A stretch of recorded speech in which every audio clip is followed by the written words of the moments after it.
밤에 듣는 조선야담.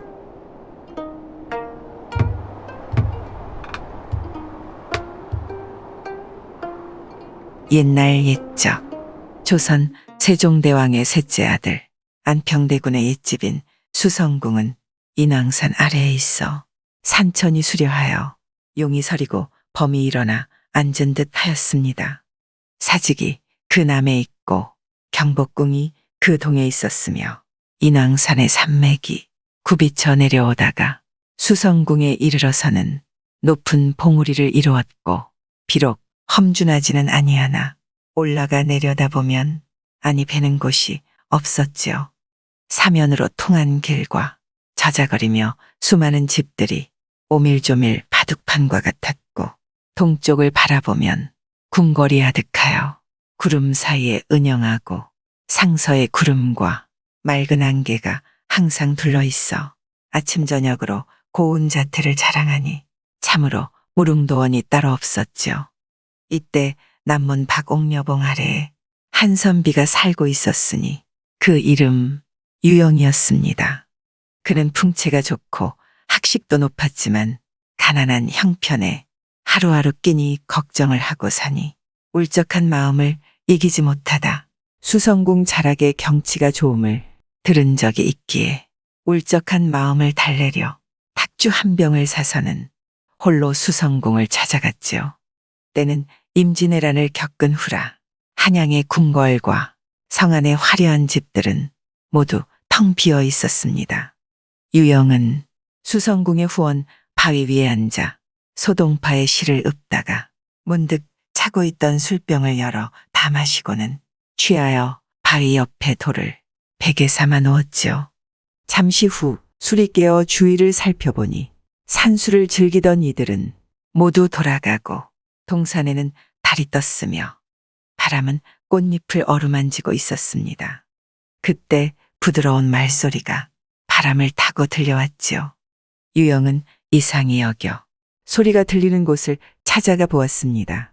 그곳에는 한 사내가 아리따운 여인과 마주 앉아 있다가 유영이 오는 것을 보고 반갑게 맞이하니 유영이 물었지요. 그대들은 어떠한 사람이기로 낮을 택하지 않고 밤을 택하여 놀고 있는 것이오? 그 말에 사내가 생긋이 웃으며 대답하였습니다. 옛사람이 말한 경계였구란 말처럼 언제 잠깐 만나도 반가운 사람들일 뿐입니다.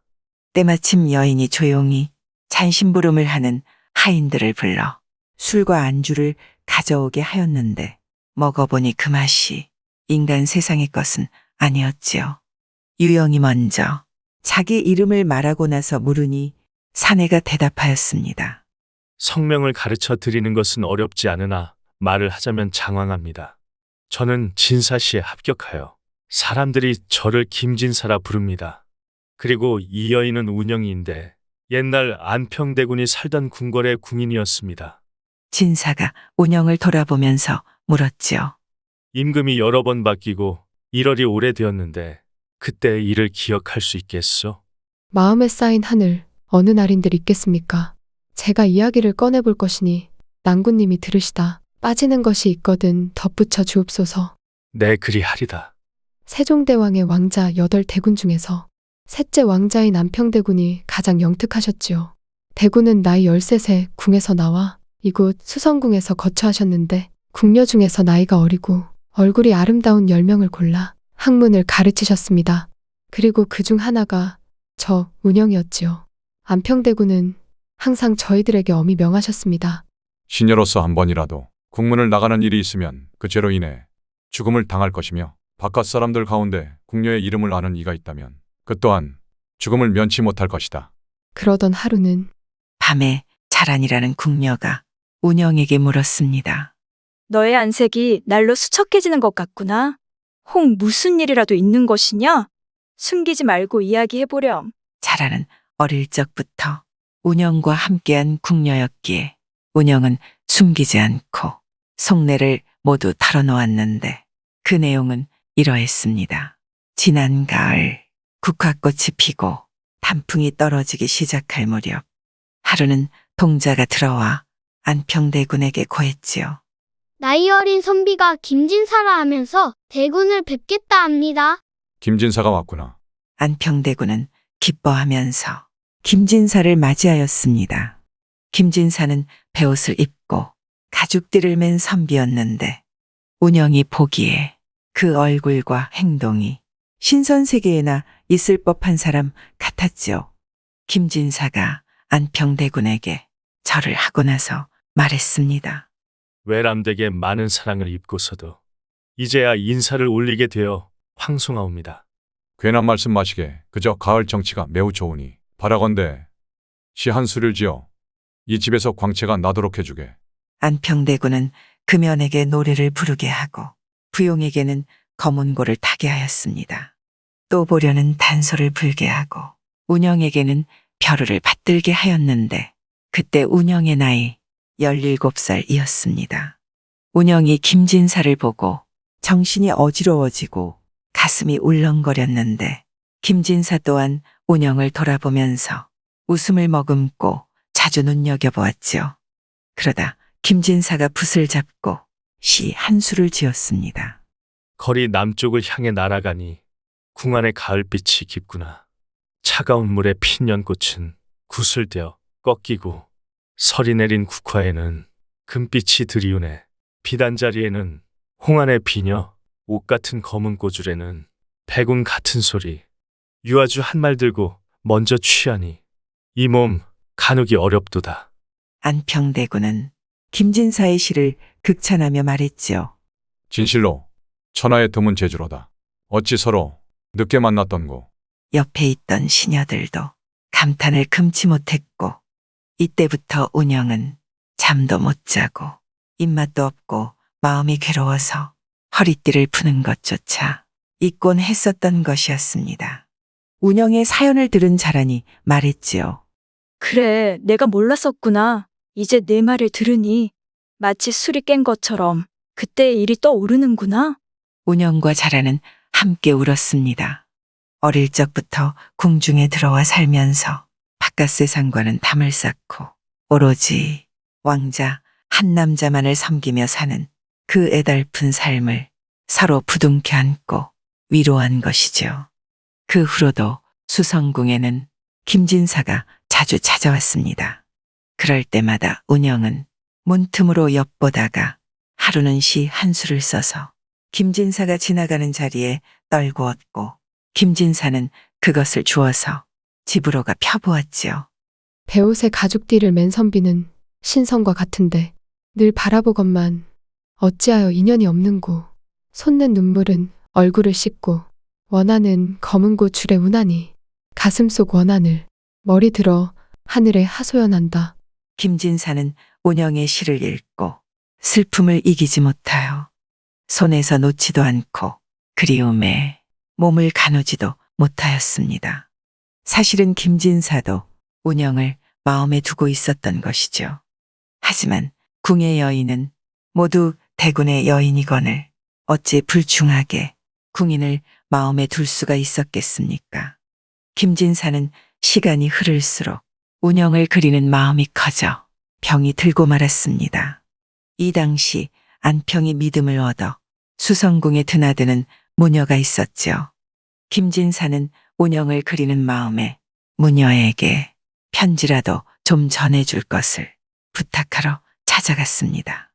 직접 얼굴을 접한 무녀는 30이 안 된 아주 예쁜 여자였습니다. 무녀는 일찍이 과부가 된 뒤부터 음녀로 자처하고 있었는데 김진사를 보고는 한순간에 불같은 욕망이 일었지요. 내 반드시 이 사람과 밤을 지새우리라.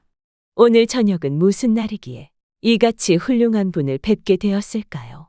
점술이 신통하다면 어찐 내가 찾아오는 뜻을 알지 못하오.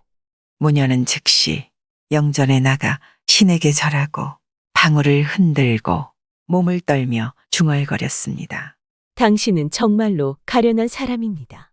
뜻을 이루지 못할 뿐만 아니라 3년이 못 가서 황천 사람이 됩니다.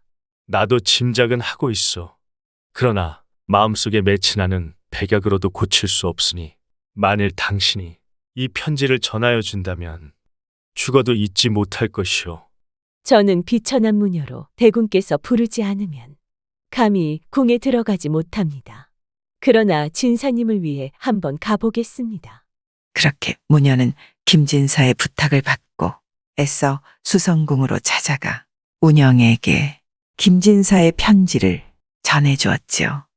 처음 눈으로 인연을 맺은 후부터 마음은 둥실 떴고 넋이 나가 도저히 진정치 못하고 늘 궁궐 쪽을 바라보며 애를 태웠지요. 이전에 전해주신 잊을 수 없는 그 편지를 소중히 받아들고 가슴이 메어 반도체 읽지 못하고 눈물이 떨어져 글자를 알아볼 수 없었소.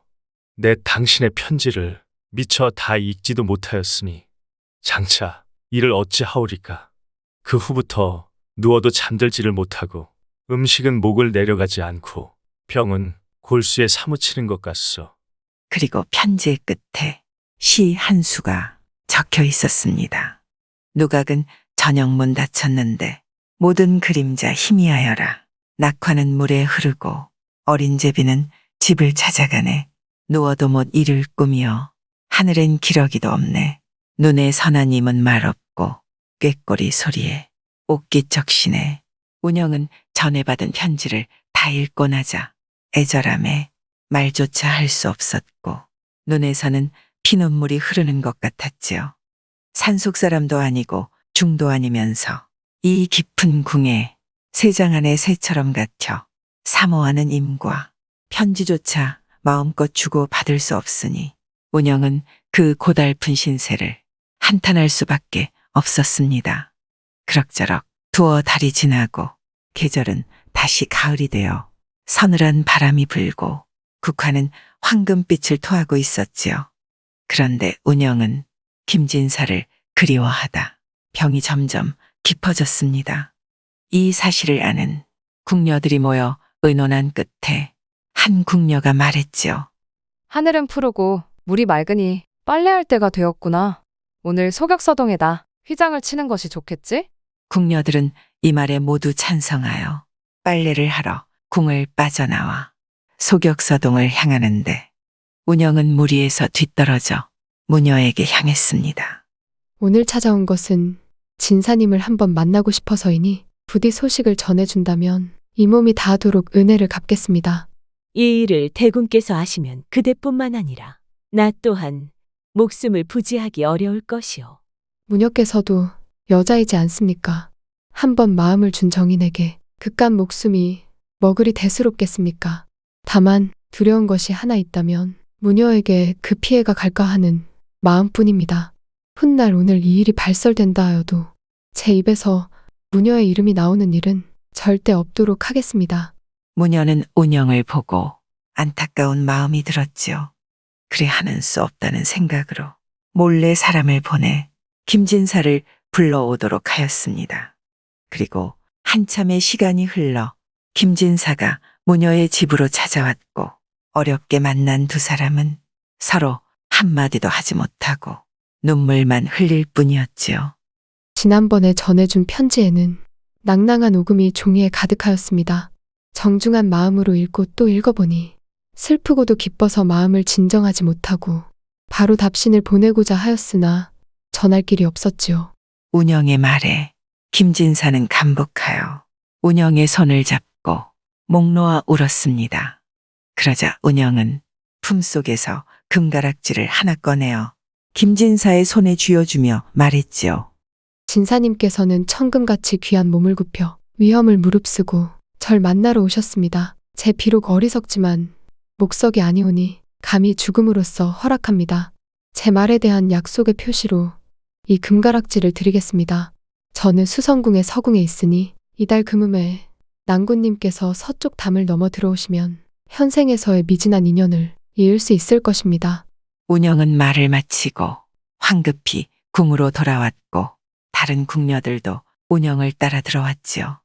그리고 얼마 후 금음날이 되었습니다. 김진사는 운영과의 약속을 지키기 위해 수성궁의 서편담으로 향했습니다. 그런데 막상 수성궁을 둘러싼 담을 보니 높고 험준하여 도무지 넘을 방법이 없어 난감해하고 있는데 마침 담 위에서 밧줄로 만든 사다리가 내려오는 게 아니겠습니까?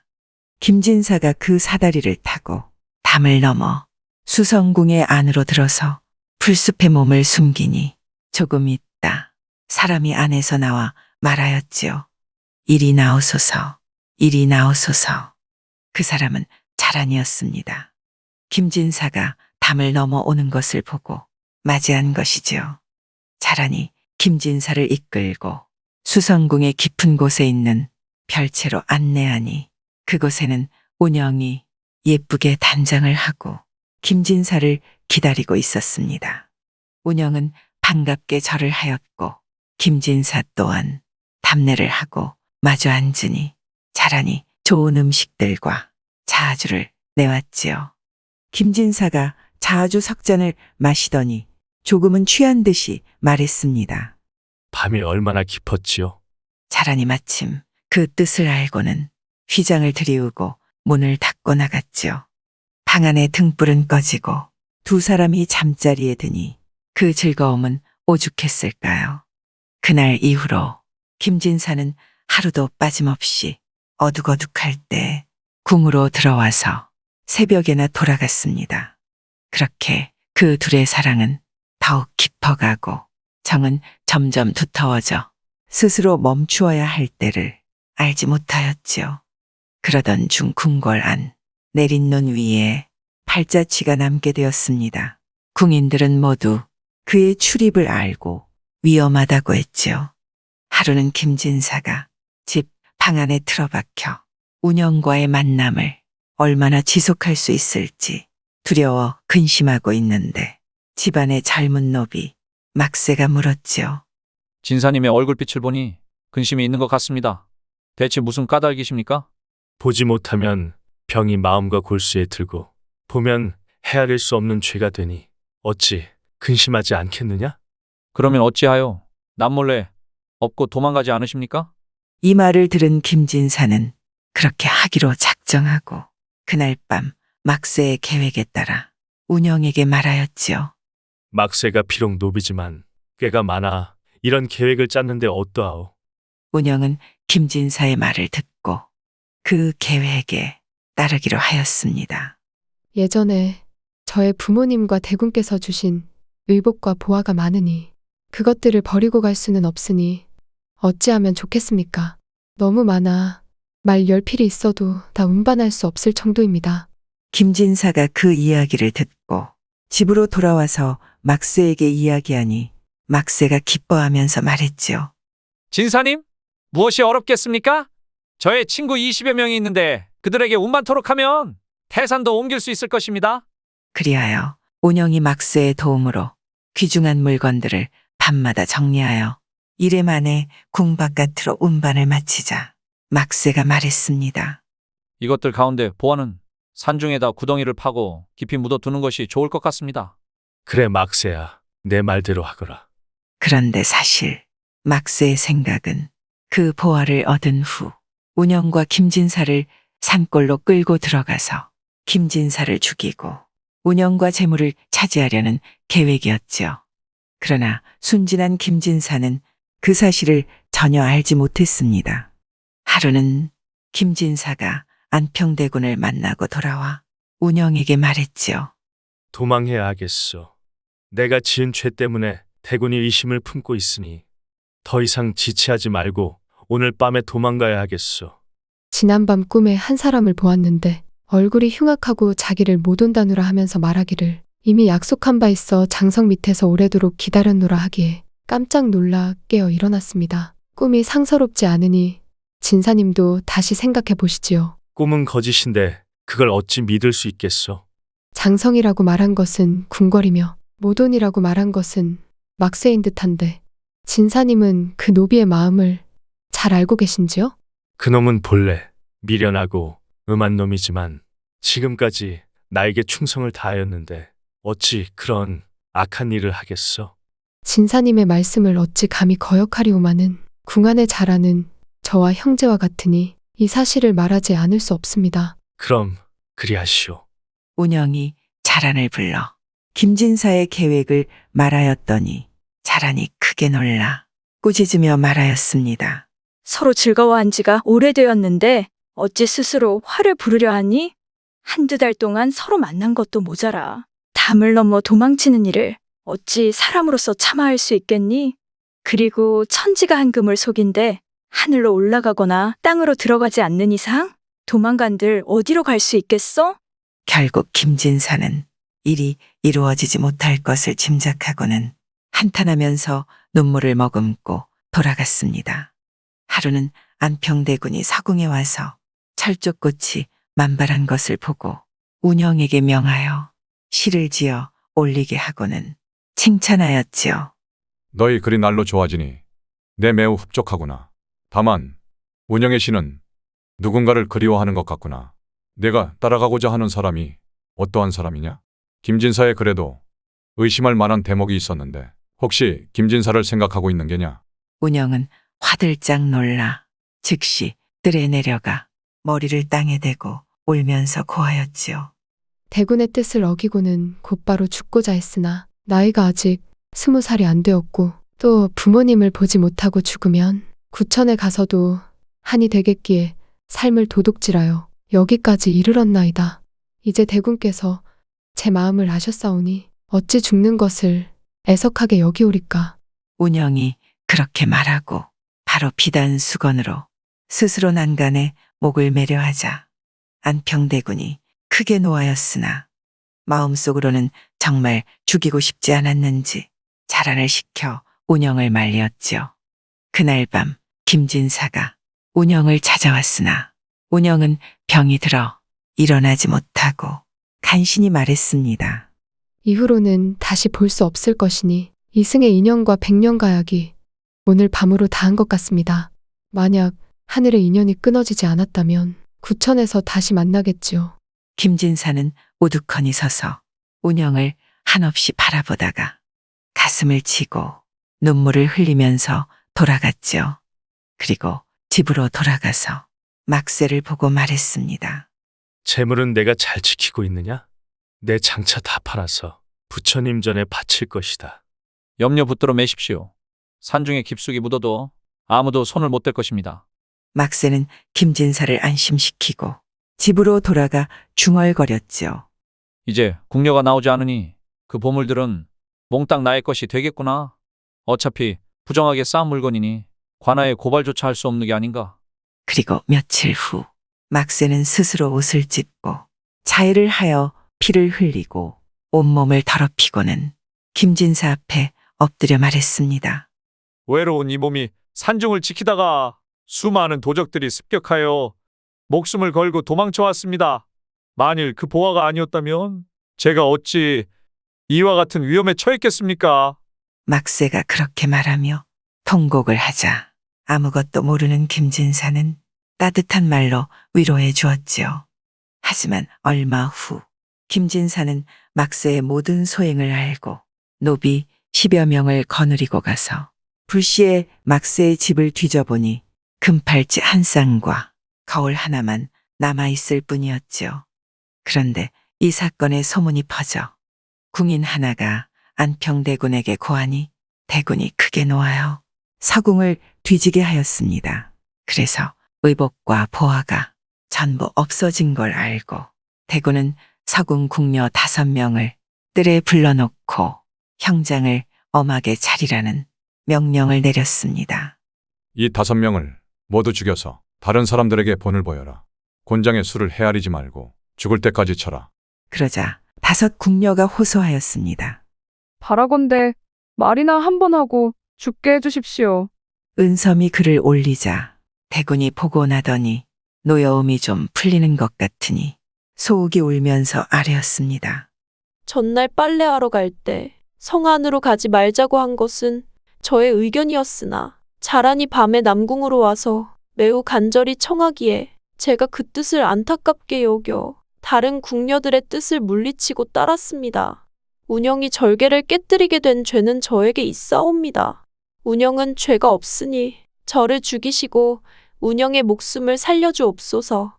그 말에 대군의 노여움이 조금 풀어져 운영을 별당에 가두고 다른 궁녀들은 돌려보냈습니다. 그러나 그날 밤 운영은 괴로움을 이기지 못하고 결국 비단 수건으로 목을 메었지요. 김진사가 운영이 한 말을 받아 적고 운영은 옛일을 이야기하는데 바로 앞에서 보는 듯이 매우 상세하였습니다. 두 사람은 마주보고 슬픔을 스스로 억제하지 못하다 운영이 진사에게 말했지요. 다음 이야기는 낭군님께서 하옵소서. 그러자 김진사가 이야기를 하기 시작했습니다. 운영이 자결한 후 국민들 가운데 통곡하지 않는 사람이 없어 마치 부모가 돌아간 것과 같았습니다. 저는 예전에 생각했던 대로 구천의 영혼을 위로해 주고자 부처님 전에 금팔찌와 보경을 팔아 쌀 30석을 사서 청령사로 보내 제를 올렸습니다. 그리고 저는 세상 일에 뜻이 없어져 어느 날 새 옷을 갈아입고 고요한 곳에 누워 나흘을 마시지도 먹지도 않았습니다. 그러다가 깊이 탄식하고는 곧 다시 일어나지 못할 몸이 되고 말았지요. 김진사와 운영은 말이 끝나자 마주보고 슬피 울면서 그칠 줄을 몰랐습니다. 그것을 보고 유영이 위로하자 김진사는 눈물을 흘리면서 고마워하며 말하였지요. 우리 두 사람은 본래 천상의 선인으로 오래도록 옥황상제를 모시고 있습니다. 하루는 제가 하늘나라의 복숭아를 따 운영과 같이 먹다가 발각되어 인간 세상으로 귀향을 내려온 것입니다. 그리하여 인간사의 괴로움을 골고루 겪다가 드디어 옥황상제께서 저의 허물을 용서하셨습니다. 이제 삼천궁으로 올라가 다시 옥황상제님을 곁에서 모시게 되었습니다. 그래서 돌아가는 길에 바람의 수레를 타고 다시 옛날 속세에서 놀던 곳을 찾아와 보았을 뿐입니다. 김진사가 말하고는 눈물을 뿌리면서 운영의 손을 잡고 또 말했습니다. 바다가 마르고 돌이 붓에 타버린들 우리의 정은 사라지지 않을 것이오. 김진사는 취하여 운영의 몸에 기대어 시 한 수를 읊었지요. 궁중에 꽃이 떨어지니 제비와 참새가 날고 봄빛은 예전과 같건만 주인은 없네. 중천의 높이 솟은 달은 차갑기만 한데 아직 푸른 이슬은 우위를 적시지 않는구나. 고궁의 고운 꽃 봄빛을 띠니 천만년 우리 사랑 꿈마다 찾아오는구나. 오늘 저녁 여기에 놀며 옛 추억 찾아보니 막을 수 없는 슬픈 눈물 수건을 적시네. 이때 시에 취하여 유영이 누워 있다가 산새 소리에 깨어났습니다. 주위를 둘러보니 구름과 연기가 땅에 가득하고 새벽빛은 아득한데 사람은 보이지 않고 다만 김진사가 기록한 책자만 홀로 있었지요.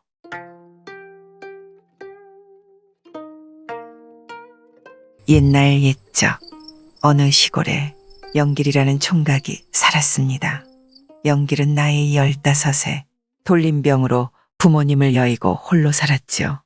그래도 다행인 것은 부모가 남겨준 조그만 농토가 있어 영길은 조금만이라여도 먹고 사는 데는 큰 걱정이 없었습니다.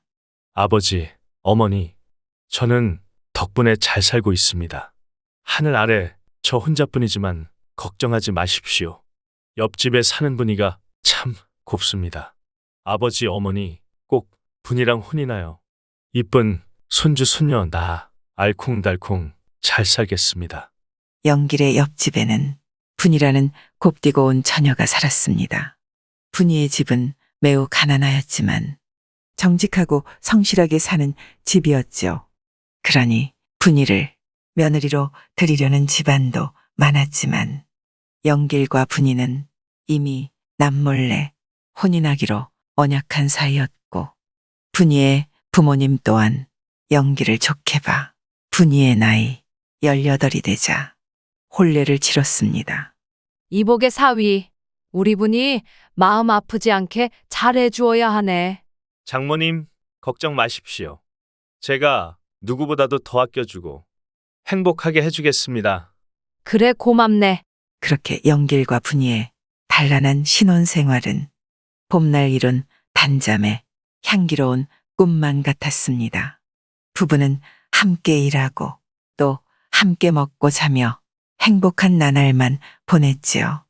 부인, 영원히 이렇게만 산다면 소원이 없겠소. 그러게요. 살면서 이렇게 행복한 날만 있다면 얼마나 좋겠어요. 그러게 말이요. 영길과 아내는 욕심 없이 행복한 나날을 보냈습니다. 봄에 뿌린 씨앗을 가을에 열매로 걷어 바로 옆에서 사는 처가 식구들과 함께하니 행복이란 말이 영원할 것만 같았습니다. 그런데 그의 겨울, 영길은 감기에 걸린 듯 시름시름 앓더니 자리에서 일어나질 못했지요.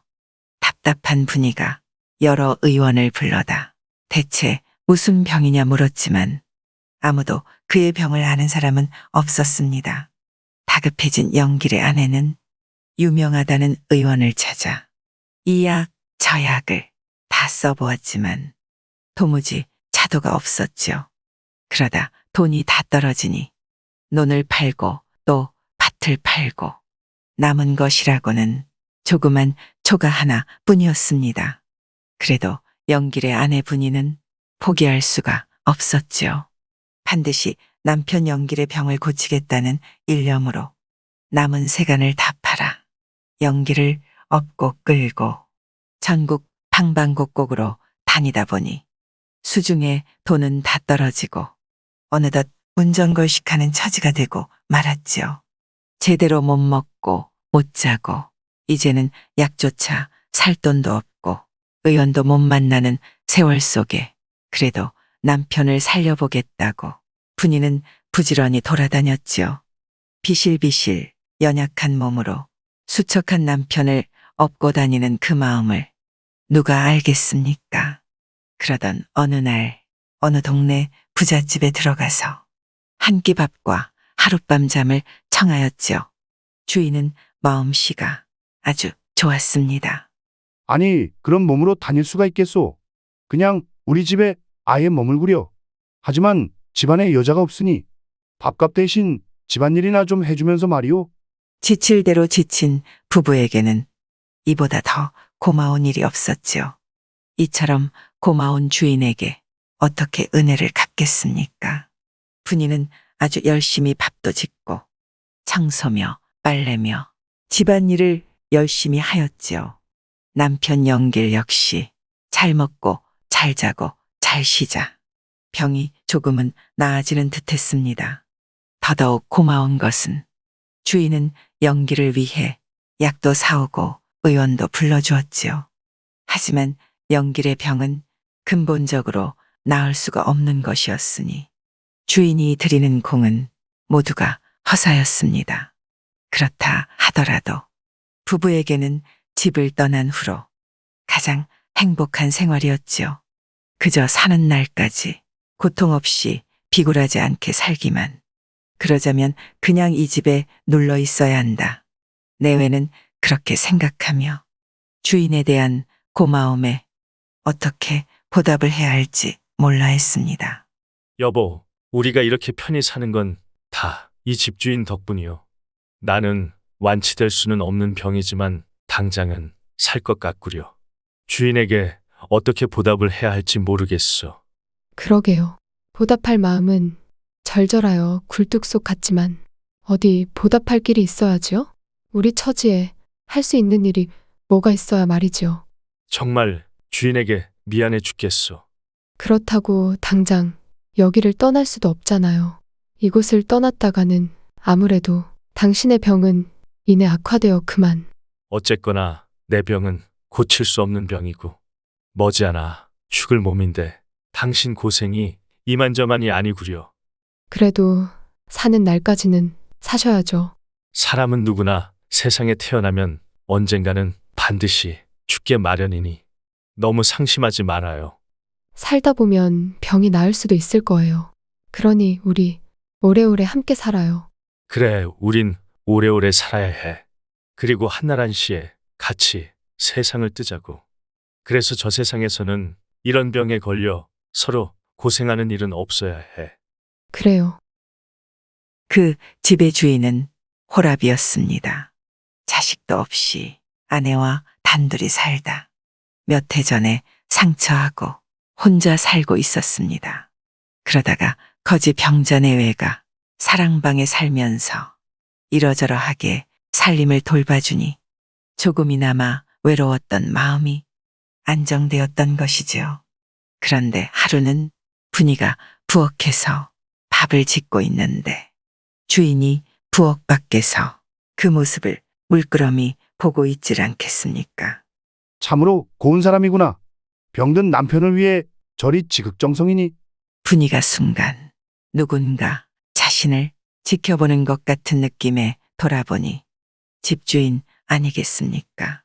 그렇게 눈이 마주친 주인과 분이는 알 수 없는 묘한 기운이 감돌았지요. 그런데 그때 그 모습을 멀리서 지켜보던 영길의 가슴은 미어지는 것 같았습니다. 병든 자신 때문에 분이가 저리 고생하는 것 같고 또 집주인같이 좋은 사람을 만났더라면 하는 마음마저 들었지요. 그날부터 영길은 밥도 제대로 넘기지 못했습니다. 조금이라도 좀 드셔요.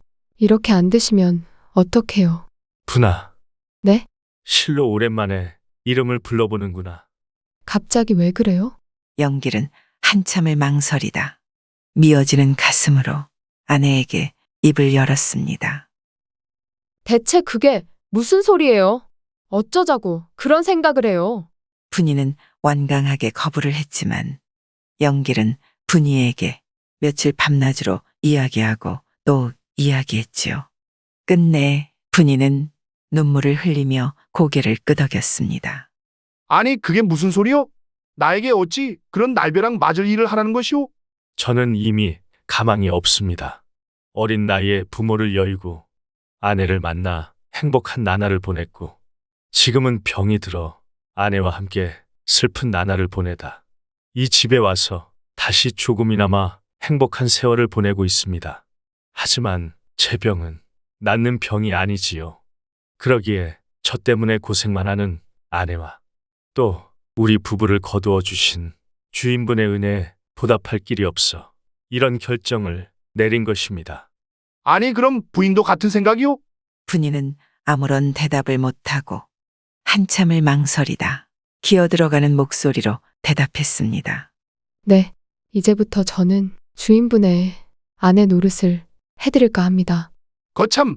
주인은 완강히 거부했지만 며칠을 영길과 이야기를 한 사이 한숨을 내쉬며 그러자고 하였습니다.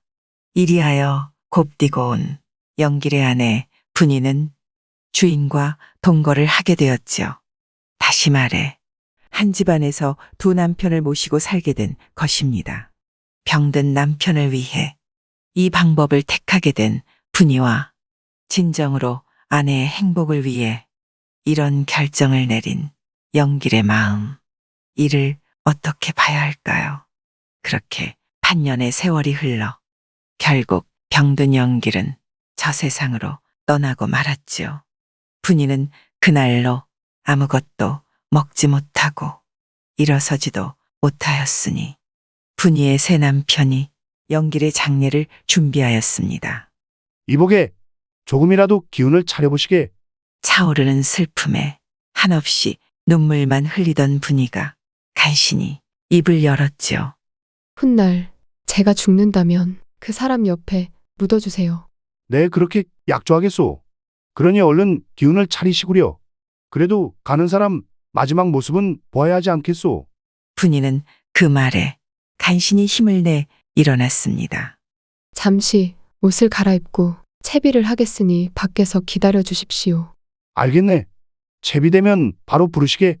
새 남편이 밖으로 나가 분주히 장례를 준비하다 순간 아내가 자신을 부르지 않았다는 생각이 드는데 뭔가 모르게 섬뜩한 기분이 들었지요.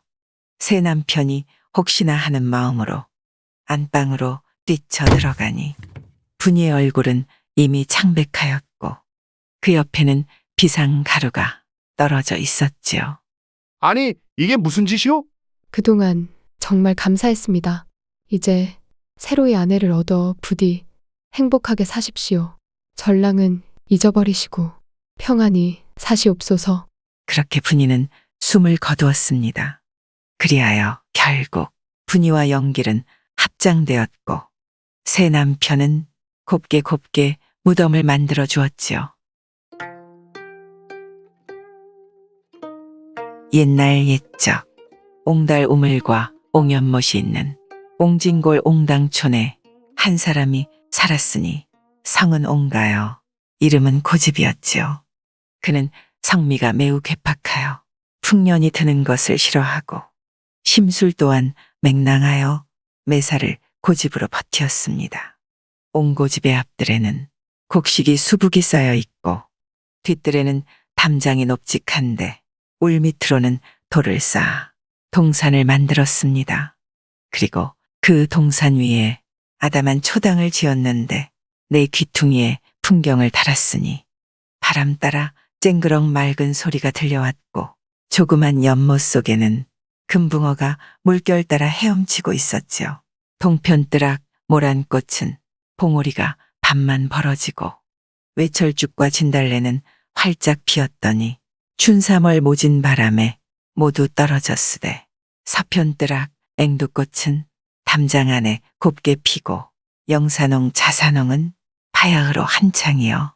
매화꽃도 복사꽃도 철을 따라 만발하니 사랑치레가 찬란하였습니다. 그런데 이런 옹고집에게 80 먹은 늙은 모친이 병들어 누워있는데 불효막심 옹고집은 닭 한 마리, 약 한 첩도, 봉양을 아니하고 아침밥 저녁죽만 겨우 바쳐다가 남의 구설만 겨우 틀어막고 있었지요. 그러니 차디찬 냉방에 홀로 누운 늙은 어머니가 서럽게 울며 말하였습니다. 내 너를 낳아 길러낼제. 애지중지 보살피며 보옥같이 귀히 여겨 어르면서 하는 말이 은자동아 금자동아 고이 자란 백옥동아 천지 만물 1월동아 아국사랑 강간동아 하늘같이 어질 거라 땅같이 너릅 거라 금을 준들 너를 사며 은을 준들 너를 사랴 천생인간 무가보는 너 하나뿐이로다. 이같이 사랑하며 너 하나를 키웠거늘 천지간에 이러한 어미 공을 내 어찌 모르느냐. 옛날에 효자 왕상이는 얼음 속에 잉어를 낚아다가 병든 모친 봉양하였거늘 그렇지는 못할 망정 불효는 면해야 되지 않겠느냐. 이 말에 고집쟁이 아들 옹가놈이 대꾸하지 않겠습니까? 어머니, 제 말 좀 들어보시지요. 진시황 같은 이도 만리장성 쌓아놓고 아방공을 이룩하여 삼천 궁녀 두루 돌아 찾아들며 천년만년 살고지고 하였어도 결국 무덤 속에 죽어있고 백전백승 초패왕도 오강에서 자결하였고 안영 같은 현학사도 불과 30세에 요절하였거늘 대체 오래 살아 무엇하시겠습니까? 그러니 나에게 불효하단 말씀하십시오. 이처럼 못된 옹고집인데 또 불교를 업신여겨 지나가는 아무중을 보면 묶어놓고 괴롭혀 귀를 뚫거나 오물을 퍼붓기가 일쑤였습니다. 그러니 옹고집의 집 근처에는 평소 시주를 구하는 중이 얼씬도 못하였지요. 이 무렵 저 멀리 월출봉 취엄사에 도사 한 분이 살았는데 그의 높은 술법은 귀신도 감탄할 경지에 이르러 있었다 합니다. 하루는 도사가 학대사를 불러 말하였습니다. 내 듣기로 옹당촌에 옹자수라 하는 놈이 불도를 업신여겨 중을 보면 원수같이 군다 하니 자네가 그놈을 찾아가서 혼줄을 내주고 오게.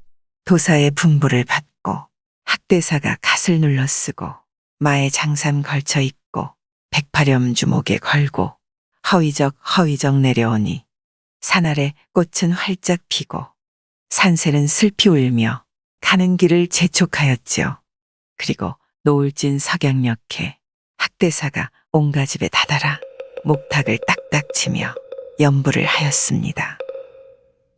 그런데 중문에 기대어서 이 광경을 보던 할미가 넌지시 다가와 말하지 않겠습니까? 아이고 스님, 소문도 못 들었어? 우리 댁 자수님이 춘곤증을 못 이기고서 초당에서 낮잠이 드셨는데 혹여 잠을 깨우게 된다면 동량은 고사하고 귀 뚫리고 매질만 당할 것이니 어서 바삐 돌아가시구려. 허, 이리 큰 집에서 대접이 어찌하여 이러할까? 소승은 영암 월출봉 취암사에 사는데 법당이 퇴락하여 천리 길 멀다 않고 귀되게 왔사오니 황금으로 1천냥만 시주를 하옵소서. 학대사는 할미의 만료에도 합장 배려하고 다시 목탁을 두드리고 큰 소리로 염불을 했지요. 그러니 곧 옹좌수 벌떡 일어나 밀창문을 드르르 밀치면서 성을 냈습니다. 밖에 어찌 이리 요란한 것이냐? 그 소리에 하인이 조심조심 여쭈었지요. 문 밖에 중이 와서 시주를 부탁하나이다. 그 말에 옹좌수 발칵 화를 내어 일어나 성난노날 불아리며 대문 앞으로 뛰쳐나와 소리질러 꾸짖었습니다. 이런 못된 중놈아! 내 시주하면 부처님이 떡을 준다냐? 쌀을 준다냐? 학대사는 이 말을 듣고 말했지요. 황금으로 1천냥만 시주하옵시면 소승이 절에 가서 수륙제를 올릴 적에 아무면 아무천 아무개라 외우면서 축원을 드리우면 소원대로 되나이다. 그러자 옹좌수가 쏘아붙여 말했습니다. 허, 내놈 말이 가소롭다. 하늘이 만백성을 마련할지 북이빈천 자손유무 복불복을 분별하여 내셨거늘 내 말대로 한다면 세상에 가난할 리 어디 있으며 자손 없을 리 어디 있겠느냐? 그리고 내놈 마음 고약하여 부모 은혜 배반하고 머리 깎고 중이 되어 부처님의 제자인 양 아미탑을 거짓 공부하는 듯이 어른 보면 동양 달라 아이 보면 가자 하는 불칙한 내 행실을 내 이미 알았으니 동양 주어 무엇하냐? 학대사는 다시금 합장 배려하며 공손히 말하였습니다. 그런 말씀 아예 마옵소서. 청룡사에 축원 올려 만구의 영웅 소대성을 낳아 갈충보국하였으며 천수경 공부 고집하여 주상 전하 만수무강하옵기를 조석으로 기도하고 있소이다. 그럼 참 내놈이 무엇을 배웠기로 그렇듯 말하느냐? 그럼 한번 나의 관상이나 봐주거라. 그러자 학대사가 옹고집의 얼굴을 이리저리 살피는 듯 하더니 말하였지요. 좌수님의 상을 살피건대 눈썹이 길고 미간이 넓으시니 성세는 드날리되 누당이 고나시니 자손이 부족하고 면상이 좁으시니 남의 말을 아니 듣고 수족이 작으시니 비명행사도 할 듯하고 말년에 상한병을 얻어 고생하다 죽사오리다. 이 말을 듣고 성난 옹좌수가 하인들을 소리쳐 불렀습니다. 돌쇠, 뭉치, 깡새야! 저 중놈을 잡아내라! 하인들이 일시에 달려들어 학대사가 쓴 갓을 벗겨던지고 학대사를 휘휘 휘둘러 도리에 내동댕이 치니 옹좌수가 호령하여 말하였습니다. 이 미련한 중놈아! 들어보거라! 진도남 같은 이도 중을 불가하다 하고서 온님처사 되었거늘 너 같은 완승놈이 거짓 불도 핑계하여 남의 정곡 턱없이 달라니 너 같은 놈 내 가만히 두지 못하렸다. 옹고집은 종들을 시켜 학대사를 눌러잡고 꼬챙이로 귀를 뚫고 태장 40대를 호되게 내리쳐서 내쫓았지요. 그렇게 내쳐진 학대사가 절로 돌아가니 여러 중들이 달려와 영접하며 어찌된 사연인지 캐묻자 학대사가 옹고집과 있었던 일을 그대로 이야기했지요. 그러자 화가 난 중 하나가 나서며 말했습니다. 스승의 높은 술법으로 염라대왕께 이야기하여 강림도령 차사불로다 옹고집을 잡아다가 지옥 속에 어미 넣고 세상에 영영 나지 못하게 하옵소서. 그렇게까지 해서 되겠느냐? 그러자 다른 중이 나서서 말했습니다. 그러하오면 해동청 보람에 대어 하늘 높이 서산에 머물다가 날쌔게 달려들어 온가놈 대갈통을 두 발로 덥석 쥐고 두 누나를 꼭지 떨어진 수박 파듯 해버리시지요. 아서라, 아서라. 그도 못하겠다. 또 한 중이 나서 말했지요. 그러하오면 깊은 산 호랑이로 변하여 깊은 밤에 온가놈 담장을 넘어들어 온가놈을 물어다가 사람 없는 험한 산 외진 골에서 뼈까지 오득오득 씹어먹어야 하옵니다. 아이고 끔찍하구나. 그도 또한 못하겠다. 가서 집단이나 한 단 내어오거라. 동자승이 집 한 단을 끌어내오니 학대사가 그걸 가지고 허수아비를 만들었는데 영락없는 옹고집의 못된 상 아니겠습니까? 그리고 부적을 써 허수아비에 붙이니 살아있는 사람인 양 움직이는 것이 영락없는 옹고집이었지요. 이내 허수아비가 거드럭거드럭 온갖 집을 찾아가서 사랑문 드르륵 열며 큰 소리로 호령하지 않겠습니까? 늙은 총 돌쇠야, 젊은 총 뭉치, 깡새야. 어찌 그리 게으르고 방자냐? 말 콩 주고 염을 썰어라. 춘단이는 바삐 나와 발 쓸어라. 허수아비가 사랑에 태연히 앉아 있는데 이리 보나 저리 보나 분명한 옹고집이었죠.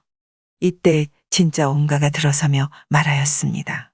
어떠한 손이 왔기로 이렇듯 사랑채가 소란하냐?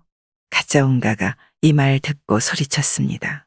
아니 내 놈은 어쩐 사람이기로 예의 없이 남의 집에 들어와 주인인 채 하는 것이냐? 그러자 진짜 옹가가 버럭성을 내며 호령하는데 이놈이 지금 내 놈이 내 재물을 탈취코자 내 행세를 하며 집안으로 당돌이 들었으니 내 어찌 가만두겠느냐? 깡새야, 이놈을 잡아내라. 하인들이 어리 빠져 이도 보고 저도 보고 이리 보고 저리 보나 이옹 저옹이 같은지라 두 옹이 아옹다옹 맞다투니 그 옹이여 백운심처 깊은 곳에 처사 찾기는 쉬울 망정 백주당상 이 방 안에 우리 댁 좌수님 찾을 가망 전혀 없어. 입 다물고 말 없더니 안채로 들어가서 마님께 아뢰었지요. 큰일입니다, 마님. 정말 큰일이 났습니다. 대체 무슨 일로 일이 소란인 것이냐? 우리 좌수님이 둘이 되었으니 보던 중 처음입니다. 집안에 이런 변이 세상에 또 있겠습니까? 에고, 이게 웬 말이냐? 좌수님이 중만 보면 당장에 묶어놓고 악한 형벌 마구하여 불도를 업신여기며 80 먹은 늙은 모친 박대하더니 죄를 받으셨나 보구나. 신령이 발동하고 부처님이 돛을 부려 하늘이 내리신 죄 인력으로 어찌하리? 마님은 놀란 마음에 직접 가보지 못하고 춘단 어미에게 분부하여 말했습니다. 춘단 어미가 다시 가서 누가 진짜 우리 좌수인지 진위를 가려보거라. 마님의 명예 춘단 어미가 다시 사랑채로 바삐 나가 문틈을 열고 기웃기웃 엿보는데 내가 온가냐 내가 온가다 하고 두 온가가 서로 고집하여 호령호령하니 말투와 몸놀림이 똑같은데 이목구비도 두 좌수가 흡사하니 춘단엄이 기가 막혀 말하였지요. 어찌 까마귀 암수를 알아보리요? 둘이 똑같으니 도무지 구분이 안 가네. 도무지 방법이 없던 춘단어미가 허겁지겁 안채로 들어서서 말하였습니다. 마님. 두 좌수님 모두가 흡사하여 소인은 전혀 알아볼 수 없사옵니다. 그러자 마님이 생각난 듯 말하였습니다. 우리 집 좌수님은 새로이 좌수되어 도포를 성급히 다루다가 불똥이 떨어져서 옷 안자락이 타서 구멍이 나 있으니 그것을 찾아보면 진위를 가릴 수 있을 것이다. 그 말에 춘단어미 다시 대청으로 나가 말했습니다. 알아볼 일이 있사오니 도포를 좀 보여주십시오. 마님께 듣기로 안자락에 불똥구멍이 있다 합니다. 진짜 온가가 나앉으며 도포 자락 펼쳐배니 구멍이 또렷하지 않겠습니까? 그런데 가짜 온가도 도포 자락 펼쳐 보이며 말하였지요. 얘라 인연 요망하고 가소롭구나. 그 구멍은 나에게도 있다. 두 온가의 도포 자락에 똑같이 불똥 구멍이 있으니 과연 누가 진짜인지 전혀 알 길이 없었지요. 그러니 답답한 춘단 어미가 안으로 들어서며 마님에게 아뢰었습니다. 에고 이게 웬 편일꼬. 불구멍이 두 좌수께 다 있으니 소인은 전혀 알 수 없습니다. 마님께서 몸소 한번 나가 보옵소서. 마님이 이 말 듣고 낯빛이 흐려지며 탄식하였습니다. 우리 둘이 만났을 때는 여필종부 본을 받아 서사에 지는 해를 긴 노를 잡아매고 길이 영화 누리면서 살아서 이별 말고 죽어도 한날 죽자 이렇듯이 천지에 맹세하고 1월도 보았거늘 뜻밖의 변이 나니 꿈인가 생시인가? 이 일이 웬일일꼬? 앞으로 두 난군을 어찌 섬기란 말이더냐? 옹고집의 아내가 슬피 울고 있던 때에 사랑으로 옹좌수의 아들이 들어가 보니 가짜 옹가가 태연자양 나앉으며 탄식하고 있었지요. 아들아 이놈 좀 보거라. 웬 놈이 들어와 내 행세를 하니? 내가 어찌 좀 해보거라. 그 말에 아들놈이 둘을 유심히 살펴보았는데 도무지 누가 진짜 아비인지 구분할 수가 없었지요. 그러자 가짜 옹가가 말했습니다. 당장 내 어미 좀 나와보라 해라. 지금 이 판국에 내외할 것 없다. 옹좌수의 아들이 안채로 들어가 어머니를 부르니 옹좌수의 부인이 남녀 유별함에도 불구하고 사랑으로 찾아왔습니다. 그런데 정말 누가 자기 남편인지 구별할 수 없었지요. 그때 가짜 옹가가 나서서 말했습니다. 여보 임자, 내 말을 자세히 들어봐요. 우리 둘이 첫날 밤 신방으로 들었을 때 내가 먼저 옹품하자 하였더니 언짢은 기색으로 임자가 돌아앉았지. 그래, 내 다시 타이르며 좋은 말로 이같이 좋은 밤은 100년에 한 번 있을 뿐인지라 어찌 서로 허송하랴 했더니 그제서야 임자가 순응하여 서로 동침하지 않았소? 진짜 옹가의 아내가 굽이굽이 생각하니 과연 그 말이 맞아 가짜 옹가를 지압이라 일컬으니 진짜 옹가는 복장을 쾅쾅 치고 눈에서 불이 났지만 어찌할 수 없었지요. 그 모습에 옹좌수의 아내 측은하여 말하였습니다.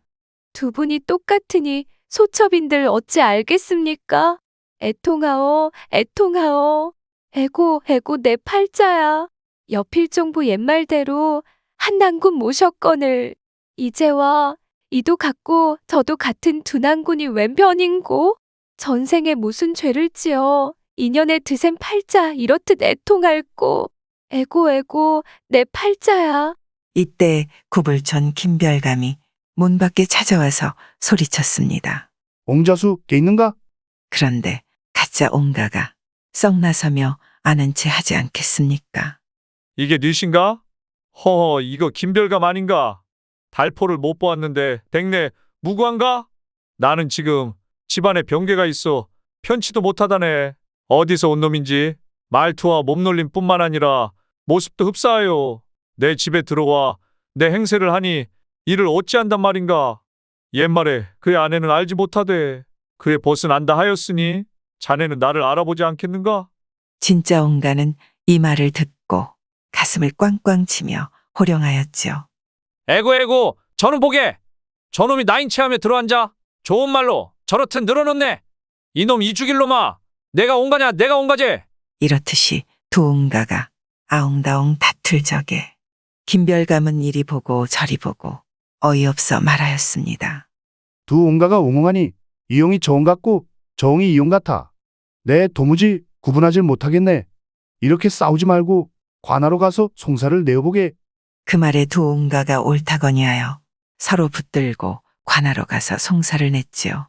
한편 관하의 사또가 두 옹가를 살피는데 얼굴도 흡사하고 의복도 같아 도무지 구분할 수 없어 고민하고 있는데 진짜 옹가가 먼저 사또에게 아뢰었습니다. 제가 조상 대대로 옹당촌에 살고 있는데 오늘 생면부지 처음 보는 자가 제 행색을 하며 제 집을 자기 집이라 제 가소를 자기 가소리라 이루오니 세상에 이런 병개 어디 또 있나이까? 명명하신 사또께서 저놈을 엄히 다스려 주십시오. 그러자 옆에 있던 가짜 옹가도 사또께 아뢰었지요.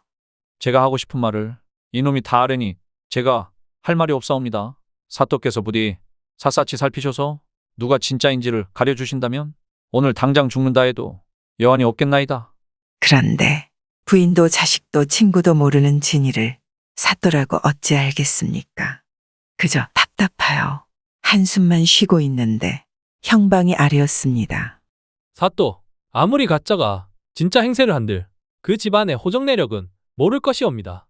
어디 한번 집안의 호적을 읊어보라 해보시지요. 그 말이 옳도다. 그래, 그럼 어디 내 놈들의 호적과 조상 내력을 읊어보거라. 사또의 명에 진짜 옹가가 자신있게 나서 아뢰었지요. 제 아비 이름은 옹송이없고 할아버지는 만송이옵나이다. 이 말을 듣고 사또가 말했습니다. 그놈의 호적은 옹송망송하여 전혀 알 수 없으니 다음 백성 아뢰라. 이때 가짜 옹가가 나서서 아뢰었지요. 자악을 김씨 동네에 처음 자리를 잡았을 때 소인의 아비가 좌수직을 맡아 백성들을 불쌍히 여겨 은혜를 베푼 공으로 하여금 집집마다 부과하던 여러 부역을 감하게 되어 고을 경계 내에서 유명하게 되었사오니 옹돌면에서 제일 가는 집으로 아직 벼슬길에 나아가지 않은 옹고집이옵니다. 소인의 나이 37세여 아비는 옹송이오니 절충장군이었고 하레비는 상이오나 오의장을 지내었고 고조는 맹송이요. 보는 해주이오며 처는 최씨요. 보는 진주요. 아들은 고려오니 나이가 19세 무인년생이요. 계집종에게 본 자식이 돌쇠이옵니다. 또 소인의 세간을 아뢰리다. 곡식과 콩과 밭을 합하여 2100석이요. 마구간의 말이 6필이요. 암태지와 수태지와 합하여 22마리요. 암탉과 수탉을 합하여 60마리요. 그 르스로는 안성 방자 6이열벌이요. 책으로는 천자문, 추구, 당음, 당률, 사략, 통감, 소학, 대학, 논어, 맹자, 시전, 서전, 주역, 춘추, 얘기를 내 둘레의 벽에 이름을 적어 쌓아두었고 은가락지 20거리에 금가락지 한 죽이요. 비단은 청색, 홍색, 자색 합하여 13필이요. 모시가 30통이니 이것을 보아도 명백히 알 것입니다. 사또가 듣기를 다하고 말하였습니다. 이 차가 진짜 옹자수구나. 이리도 세세히 집안 내력과 세간을 파악하고 있으니 이는 명백하구나. 사또는 가짜 옹가를 대청 위에 올려앉히고 기생에게 술을 내리라 하였습니다. 얼굴 고운 기생이 술을 내어 가짜 옹가에게 따라주니 술잔을 받아 들고 말하였지요. 하마터면 아까운 세간을 저놈에게 빼앗기고 이런 제일의 미인이 주는 이렇듯이 만난 술을 못 먹을 뻔하였습니다. 그러나 사또께서 흑백을 가려 주옵시니 이 은혜 죽어 백골이 되도록 잊지 못할 것입니다. 시간을 내어 소인의 집에 한번 오시면 막걸리 한 잔 대접하오리다. 참으로 다행일세. 저 가짜 옹가놈은 처치하여 줌세. 사또가 진짜 옹가를 불러 호통하였습니다. 내가 몹시도 흉악한 놈으로 음흉한 뜻을 두고 남의 세간을 탈취하려 하니 내 죄상은 마땅히 법에 따라 처벌해야 할 것이다. 여봐라, 저놈을 묶어다 매우 쳐라. 사또의 명에 관졸들이 진짜 옹가를 형틀에 묶어 곤장 30대를 치자 관아 안에는 곡소리로 가득 찼습니다. 그리고 사또가 다시 물었습니다. 지금도 내 놈이 옹가라 하겠느냐? 그런데 진짜 옹가 생각하되 만일 옹가라 하다가는 곤장만 맞다 죽을 듯하여 어쩔 수 없이 말했습니다. 아닙니다. 저는 옹가가 아닙니다. 부디 목숨만 살려주옵소서. 저런 고얀 놈. 여봐라, 저놈을 고을 경계 밖으로 내치거라. 관졸들은 사또의 명에 따라 진짜 옹가를 고을 밖으로 끌어다 내쫓았습니다.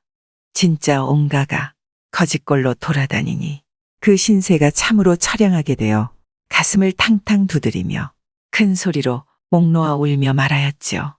이것이 꿈이냐 생시냐? 앞으로 어찌 살아가야 한다는 말이냐? 참으로 나는 죽어 마땅한 놈이라 이리 죄를 받았구나. 학처럼 머리 센 우리 어머니 다시 봉양하고 어여쁜 우리 아내 다시 한번 볼 수만 있다면 아이고 애통하구나. 한편 송사에서 이기고 돌아온 가짜 옹가가 의기양양 집 대문을 들어서니 옹가의 부인 왈칵 뛰어내다르며 가짜 옹가 손을 꼭 잡고 반겼죠. 송사에서 이기셨습니까? 그리하였네. 그 흉악한 놈 때문에 하마터면 우리 고운 마누라 빼앗길 뻔하였네. 사또가 똑똑히 살펴주셔서 부인 얼굴 다시 보니 이런 좋은 일도 있겠는가? 그렇게 날이 저물어 가짜 옹가가 옹가의 아내 데리고 밤새도록 말로 수작을 부리다 한자리에 누워 밤새도록 즐겼지요. 그리고 잠이 들어 옹가의 부인이 꿈을 꾸었는데 하늘에서 허수아비가 무수히 떨어져 문득 깨어나 가짜 옹가에게 그 꿈을 이야기하자 가짜 옹가가 말하였습니다. 그 꿈은 아마도 아이를 잉태할 듯하나 그 아이가 아마도 허수아비일 듯하네. 그렇게 10달이 흘러 옹가 안에 몸이 고나요 잠자리에 누워 아이를 낳는데 하나 둘 셋 넷 무수히 아이를 낳았지요. 그런데 이때 진짜 옹가는 재산뿐 아니라 처자식까지 모두 다 빼앗기고 지팡이에 집신 신고 표주박 하나 들고 먹을 것을 찾아 첩첩 푸른 산속으로 들어갔습니다. 슬피 우는 저 두견새는 나의 심에 자아내요.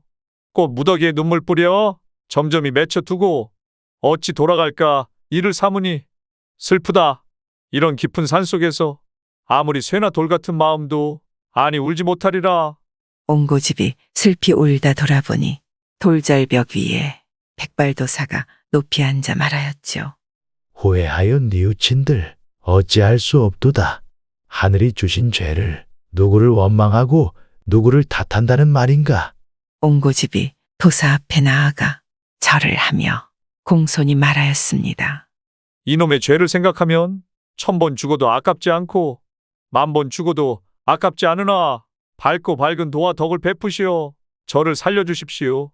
대청위의 늙은 모친과 아내를 단 한 번만이라도 다시 보게 해주시면 지하에 돌아가도 남은 한이 없을 것입니다. 옹고집이 애걸하니 도사가 말하였지요. 이 천지간의 몹쓸 놈아, 80 대신 늙은 모친 차디찬 냉방에 모셔놓고 구박하고 불도를 능멸하였으니 너 같은 몹쓸 놈은 응당 죽어 마땅하다. 허나 내 모습이 불쌍하고 가련하여 한번 풀어줄 것이니 돌아가 지난 허물을 뉘우치고 착하게 살 거라. 도사는 그 자리에서 부적을 써주며 말했습니다. 이 부적을 몸에 붙이고 내 집에 돌아가면 괴이한 일이 있을 것이다. 고맙습니다. 고맙습니다. 옹고집이 이 말을 땅에 박고 연신절하고 일어났는데 도사는 온데간데 없이 사라지고 연기만이 자욱했습니다. 옹고집이 그 즉시 집으로 돌아가니 높고 큰 담장에 맑은 바람 불고 밝은 달빛 어리는 경치는 옛 놀던 풍경이었지요. 가소롭다. 가짜 온가야. 지금도 내가 온가라 장담할 거냐? 옹고집이 대문을 박차고 집으로 들어가니 그 부인이 놀라 소리쳤습니다. 서방님, 저 가짜 놈이 지랄하고 또 들어오니 이 일을 어찌하리까? 그런데 방에 있던 온가 간데 없고 없던 집단 하나가 놓여 있고 가짜 온가의 자식들도 문득 허수아비 되니 집안의 모든 이들이 손뼉치며 크게 웃었지요. 그리고 옹고집이 부인에게 말했지요. 마누라, 그새 허수아비 자식을 저렇듯이 무수히 낳았으니 그놈과 한 가지로 얼마나 좋아하였는가? 한 상에서 밥도 먹었는가? 부인이 얼척없어 잠자코 말이 없이 방 안에 돌아다니며 가짜 온가의 자식 살펴보니 이리 보아도 허수아비, 저리 보아도 허수아비, 아무리 보아도 허수아비 때가 분명하였지요. 부인은 한편으로는 반갑고 한편으로는 부끄럽기만 하였습니다. 그리고 그날로 옹고집은 모친께 효도하고 불도를 공경하여 지난 허물을 뉘우치고 착하게 되니 그 어짐을 고을 사람들이 칭찬하였지요. 옛말에 하늘이 만든 재앙은 피할 수 있어도 자기가 불러온 재앙은 벗어날 수 없다 합니다. 어쩌면 지금 우리 모습도 우리 자신이 만든 모습일지도 모르겠습니다. 그러니 늘 좋은 마음과 좋은 생각을 하며 살아야 하지 않을까요? 옛날 옛적 아주 오래전 중원 땅에서는 인간 70고래회라 해서 나이 70세가 되면 쓸모없이 밥만 축내는 패물이라고 생각하여 땅속에다 혼자 거주할 수 있는 집을 지어주고 이랫동안 먹을 수 있는 생쌀만 주었다고 합니다. 그런데 고구려의 한 왕자가 부친의 왕위를 빼앗기 위하여 중원의 고려장을 본받아 부왕을 산채로 매장하고 60이 넘은 노인은 무조건 생매장하라고 국법을 냈는데 이것을 고려장이라고 하였다 전해집니다. 바로 이런 시절 어느 고을에 김서방이라는 사람이 살고 있었죠. 그는 땅도 없고 소도 없다 보니 여기저기 일을 다니며 품삯을 받아 간신히 살았습니다. 그리고 그의 아내 역시 남의 집 빨랫감을 걷어다 빨아주고 그 삭슬 받아 겨우 그날그날을 연명해 갔죠. 그러던 어느 날 아들을 낳게 되었는데 그 기쁨이야 이루 말할 수 없었지만 겨울이 되자 그 대신 아내가 일을 할 수 없게 되어 가뜩이나 쪼들리던 살림은 더욱 말이 아니었습니다. 여보, 일을 어찌하면 좋죠? 이제 양식이 거의 다 떨어져 가는데. 걱정 마시오. 칠복이네 집에서 양식을 꿔주기로 했으니 그것으로 한동안 버티다. 이제 곧 농번기니 품을 팔아 갚을 수 있을 것이오. 다행이네요. 그런데 그 집도 어려운데? 우릴 꺼줄 양식이 대체 어디서 났대요? 아이고, 칠복이 그놈이 원체 구두쇠라 감춰둔 재산이 조금 있는 것 같소. 그래도 예전에 우리 집에서 많이 도와준 은혜는 잊지 않았는지 나만 특별히 양식을 꿔준다고 하기에 옳다구나 고맙다 했지. 당신은 아무 걱정하지 말고 몸조리나 잘하고 있으면 될 것이오. 그런데 사실 그 말은 거짓이었습니다. 한마을에 사는 칠복도 어려운 형편이라 그럴 여유는 전혀 없었고 도무지 양식을 구할 데가 없으니 김서방은 부자인 최영감 집 머슴으로 들어간 것이었죠. 그래, 일한 품삯을 다른 이의 반만 받겠다고? 네, 그렇습니다. 대신 아내가 출산했는데 제대로 먹을 양식이 없습니다. 일한 값을 성급으로 주시면 안 되겠습니까? 뭐라? 다달이 선급으로 달라는 말인가? 네, 부탁드리겠습니다. 최영감은 잠시 생각하는 듯하더니 흔쾌히 그러라고 했지요. 하지만 그날부터 김서방에게 주어진 일들은 아침부터 저녁까지 참으로 고된 일 뿐이었지요. 변소에서 똥을 푸는 일부터 무거운 짐을 나르는 일까지 다른 일꾼들보다도 훨씬 더 고된 일이었습니다. 그러다가 얼마 후 설상가상으로 아내는 산후병으로 시름시름 앓더니만 이내 약 한 점 못 쓰고 세상을 뜨고 말았습니다. 아내를 잃은 김서방은 하는 수 없이 넉 달이 된 아들을 쌓안고 동네방네를 돌아다니며 젖동량하여 아이를 키웠지요. 그러다가 아들이 3살이 되던 해에 김서방은 아들을 데리고 어느 대감 집에 종으로 들어갔습니다. 대감 집에는 김서방의 아들과 동갑인 딸이 있었는데 둘은 만나는 날부터 그림자처럼 붙어 다녔지요. 어려서는 눈만 뜨면 둘이 소꿉놀이에 정신이 팔려 해가 뜨고 지는 줄을 모르더니만 커서는 또 함께 글방에 다니며 글을 배웠지요. 이러는 사이에 어느덧 세월은 흘러 김서방의 아들은 벌써 14살이 되었습니다. 아들은 고생 속에 살아오신 아버지가 단 하루도 편안한 날을 보내지 못한 채 이제 몇 년 지나 60이 되면 고려장을 지내야 할 일을 생각하니 기가 막혔습니다. 그래서 다만 몇 해라도 아버지를 편히 쉬게 하기 위해 자기가 대신 대감 집에 종으로 들어갔죠.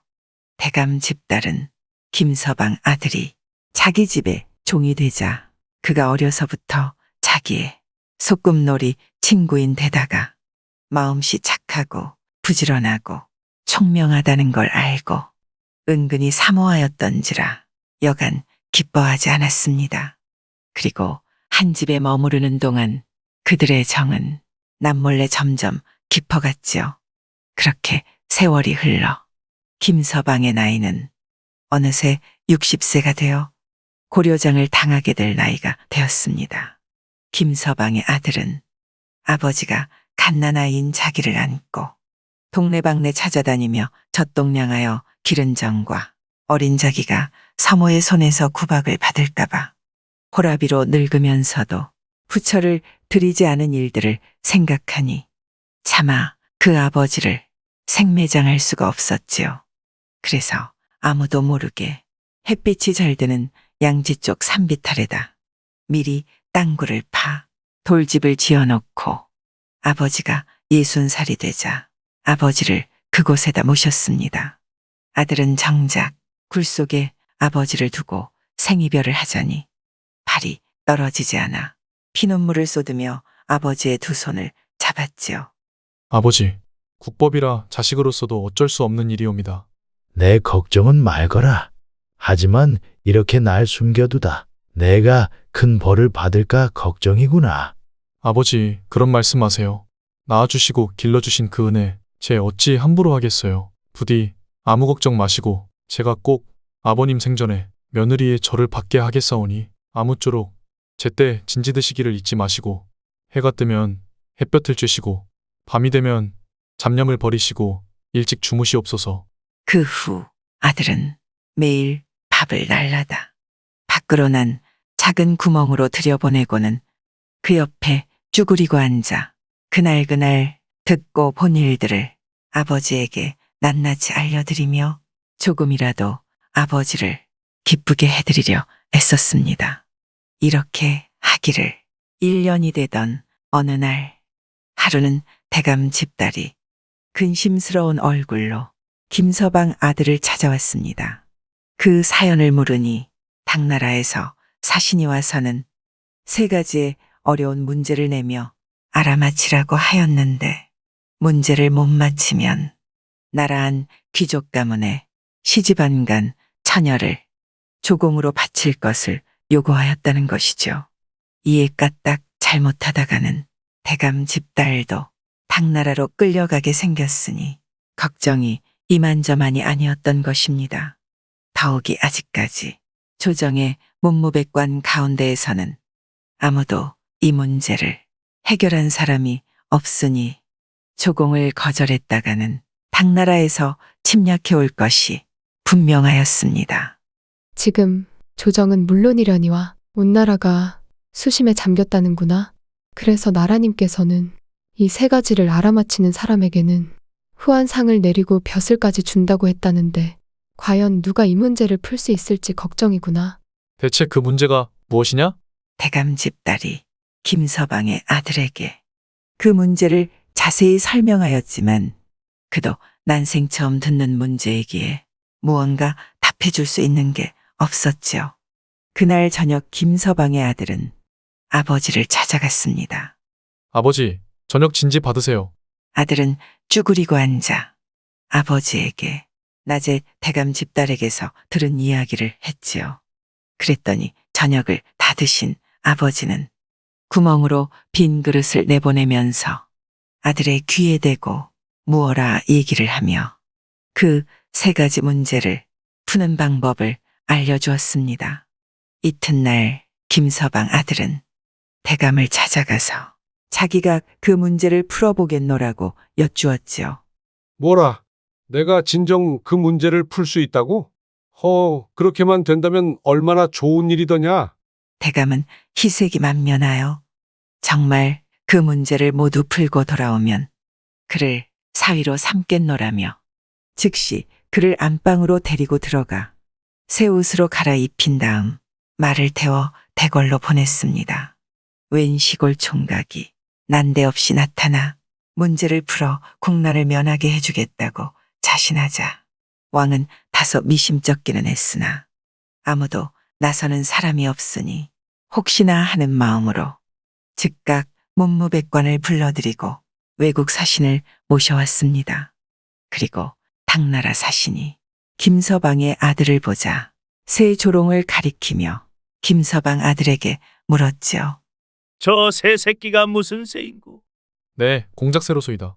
저 새가 이 나라에 온 후로 무엇을 먹여도 먹지 않으니 무엇을 먹이면 살려낼 수 있을고? 네, 우리나라 속담에 산입에 거미줄 치랴 라는 말이 있사옵니다. 그러니 납거미 줄을 걷어다 먹이면 살 줄 아옵니다. 그래서 당장 납거미 줄을 걷어다 주니 공작새는 그걸 납작납작 받아 먹었습니다. 그때까지만 해도 고구려에서는 공작새를 기르지 않아 아무도 이것을 아는 사람이 없었던 것이지요. 사신이 또 물었습니다. 이 나무 방망이는 무엇인고? 네, 홍두깨 방망이옵니다. 그렇다면 보다시피 이 홍두깨 방망이는 앞뒤가 똑같이 굵은데 대체 어느 쪽이 밑이고 어느 쪽이 위인고?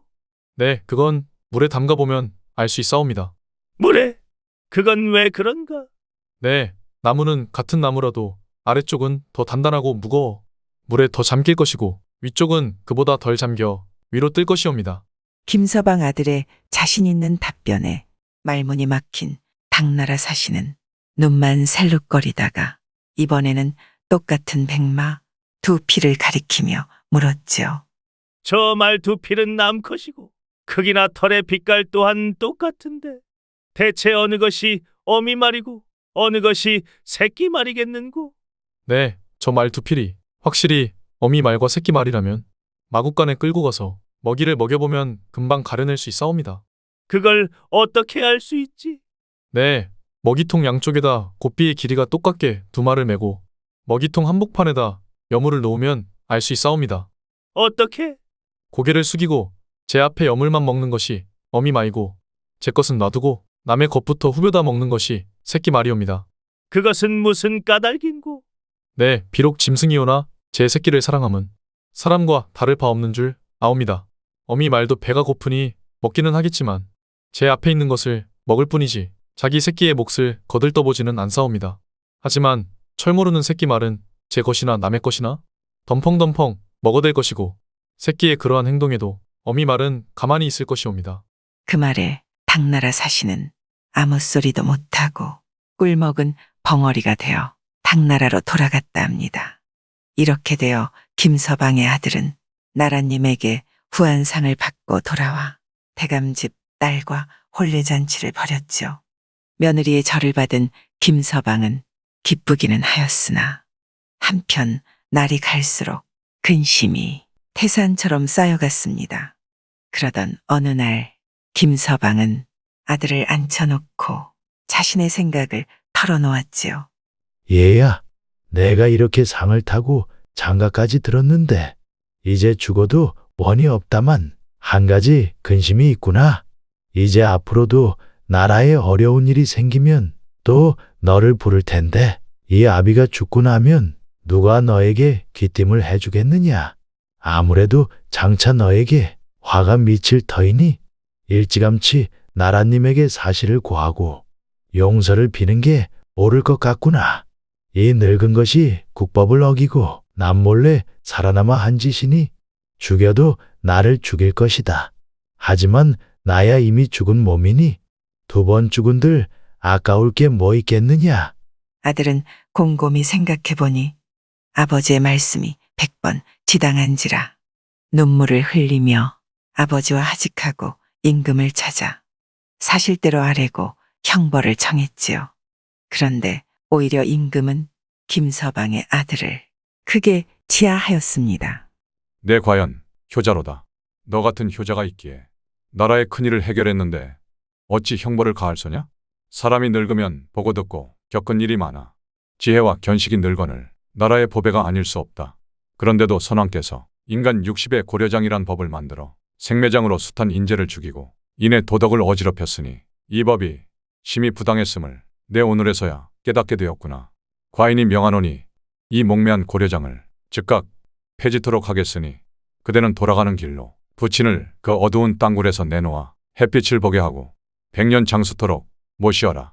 집으로 돌아온 김서방 아들은 아버지가 다시 살아나게 된 것이 기쁘기 한량없어 큰 잔치를 베풀고 동네방네 사람들을 청하여 마음껏 즐기도록 했습니다.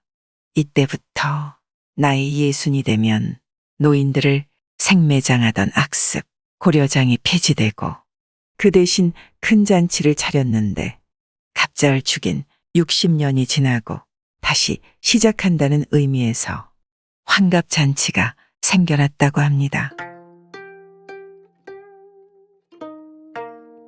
옛날 옛적 시골에 박생원이라는 가난한 사람이 살았습니다. 박생원은 약관의 나이에 생원시에 합격하였지만 그 이후로 대과에서 번번이 물만 먹었고 자식이라고는 딸만 줄줄이 낳았으니 언젠가부터는 술로 세월을 보내며 살았지요. 아이고, 이내 팔자야. 젊은 나이에 생원시에 급제했을 때는 세상을 다 가진 것 같더니 이제는 대를 이을 아들 하나 없는 한량이니. 여보, 거참 술맛 떨어지게 왜 또 부르고 그러? 며칠 뒤가 우리 난이 시대 걸은 생신이라 와서 식사나 하시고 가랍니다. 당신은 참 좋겠소. 뭐가 말이오? 집안에 양식은 떨어져도 당신 드실 술은 끊이질 않으니? 거참, 당신도 부러우면 이리와 한잔하던가. 난 됐어요. 맨정신으로 살기도 힘든데 나까지 취해 살면 우리 딸 자식들 누가 걷어먹이겠어요? 딸들이야, 나이 찰 때마다 시집 보내면 그만인 것을. 뭐가 걱정인가? 에휴, 일평생을 저리 속 없이 술독에 빠져 사니. 인연의 팔자야. 세월을 한탄하며 돌아서는 아내의 뒤로 박생원은 말없이 술잔에 술을 따르고 있을 뿐이었지요. 며칠 뒤 박생원이 의관을 정제하고 사돈집으로 향했습니다. 생각해보면 지난 봄에 어느 가문인지도 모르고 그저 입 하나 덜 자고 딸을 시집 보내고는 처음 사돈집에 가는 것이었지요. 그런데 막상 박생원이 사돈집에 당도하니 으리으리한 기와집에 많은 종들의 술을 보고 박생원은 기가 눌릴 정도였습니다. 그리고 오랜만에 딸을 보니 비단옷에 옥비녀를 꽂은 모습이 어찌나 곱던지 한눈에 알아보지 못할 정도였지요. 내가 진정 난이가 맞더냐? 아버지, 벌써 제 얼굴 잊어버리셨어요? 아니 그럴 리야 있겠냐마는 비단옷에 옥비녀를 한 내 모습이 익숙치는 않구나. 아버지, 저는 아버지 덕분에 잘 살고 있어요. 어서 들어오셔요. 시부모님께서 안에서 기다리고 계셔요. 그래, 어서 들어가자꾸나. 박생원이 처음 사돈을 만나 인사를 하고 앉아 있으니 곧이어 종들이 밥을 내오는데 반질반질 윤나는 녹그릇에 평생 듣도 보도 못한 산의 진미가 가득 올라간 상을 보니 박생원은 입이 떡 벌어져 담을 수가 없을 정도였습니다. 우리 집 음식이 입맛에 맞으실지 모르겠습니다. 아니올시다. 어찌 이렇게 진수성찬으로 대접을 받고 입맛 타령을 하겠습니까? 박생원이 차려진 음식을 먹으며 감탄에 마지 않고 있는데 곧이어 반주로 홍주가 나오는데 부드럽게 술술 넘어가는 그 맛에 그만 과음을 하여 박생원은 인사불성이 될 정도였습니다. 그래 며칠을 더 사돈집에서 머무르며 끼니마다 맛있는 음식과 술로 세월을 보내다 돌아갈 때가 되니 사돈집의 녹그릇이 탐이 났지요. 박생원은 사돈집이 일이 잘 사는데 녹그릇 몇 개 가져간다고 표가 나겠나 싶어 사람들이 잠든 때를 틈타 녹그릇을 챙길 계획을 하고 있었습니다. 그리고 그날 밤도 바깥사돈이 박생원을 불러다 술을 자꾸 권하지 않겠습니까? 그러니 술을 한정없이 들이킨 박생원은 계획과 달리 깜빡 잠이 들었지요. 며느라가야, 내 아버지 잠자리 좀 잘 마련해 드리거라. 네, 아버님. 그런데 그날 새벽 기름진 음식에 술을 너무 많이 마신 박생원의 뱃속에서 전쟁이 난 것처럼 꾸르륵 꾸르륵 소리가 나고 배가 살살 아파오니 잠이 깬 박생원이 얼른 일어나 뒷간을 갔는데 문고리를 잡자마자 그만 바지에 똥을 뿌지직 싸버리고 말았죠. 아이고, 이를 어째? 박생원이 이러지도 저러지도 못하고 문고리만 잡고 있는데 마침 개 짖는 소리가 들리지 않겠습니까? 그래 정신이 번쩍 든 박생원은 바지를 훌러덩 벗어서 손에 들고 개한테 똥을 핥게 해서 바지를 좀 깨끗하게 할 심산으로 개를 꼬드겼지요. 누렁아 이리온. 어서 이리 와봐. 여기 만난 거 있다. 개는 구수한 똥 냄새가 나니 박생원의 눈치를 살살 보다 그만 바지를 물고 도망쳤지요. 박생원은 큰 소리도 못 내고 아랫도리가 홀라당 벗겨진 채로 바지를 뺏으려 개를 쫓아갔지만 그 개가 어찌나 날렵한지 도무지 잡을 수가 없었지요. 아이고, 이를 어찌하면 좋단 말인가? 딸네 집에 와 똥을 싼 것도 망신스러운데 바지까지 잃어버렸으니. 박생원은 아버지가 돼가지고 딸을 볼 엄두가 나질 않았습니다. 그래 박생원은 그만 두루마기만을 걸치고 몰래 도망갈라 하다가 순간 녹그릇이 생각났습니다. 그래, 갈 때 가더라도 녹그릇은 챙겨가야지. 녹그릇이 없어져도 설마 내가 가져갔다고 생각하겠나? 박생원은 몰래 부엌에 들어가 녹그릇을 주섬주섬 보자기에 주워 담았습니다. 야, 그것들 참 반질반질 윤나는 것 좀 봐. 박생원이 녹그릇을 등에 한 짐 짊어지고 나오는데 그만 문지방에 걸려 자빠져 버렸지요. 와장창창 녹그릇들이 여기저기 나뒹구는데 박생원의 꼬라지가 두루마기까지 부러져서 아랫도리가 훤히 다 드러나고 넘어져 어디를 다쳤는지 누운 채로 꼼짝도 못하게 되었지요. 아이고, 아이고. 술도 과하게 마신 데다 넘어져 일어나지도 못하니 박생원은 앓는 소리를 하다 그만 그 자리에서 잠이 들었지요. 그리고 동이 훤히 텄습니다. 바깥사돈이 뒷간을 가려고 일어났다가 부엌 쪽에서 드르렁드르렁 고고는 소리가 들리지 않겠습니까? 그래, 부엌에 가. 이 난장판을 모두 보니 세상 이런 우스운 꼴을 여태 본 적이 없었지요. 그런데 이 시아버지가 생각해보니 아랫 것들이 이 꼴을 봤다가는 집안에 이런 망신이 없었습니다. 그래, 아무래도 안 되겠다 싶어서 사돈을 얼른 깨워 시치미를 뚝대고는 말했지요. 아이고 사돈, 아무래도 제가 지난 밤에 술을 너무 권했는가 보. 얼른 채비하고 아이들 아침 문안이나 받으십시다. 그 소리에 눈이 번쩍 뜨인 박생원이 자기 꼴을 보니 입이 떡 벌어져 한마디도 할 수 없었지요. 그저 사돈이 시키는 대로 두루마기로 아랫도리를 겨우 가리고 대청마루에 가 앉았는데 아침 일찍 딸 사위가 문안 인사를 드리러 오지 않겠습니까?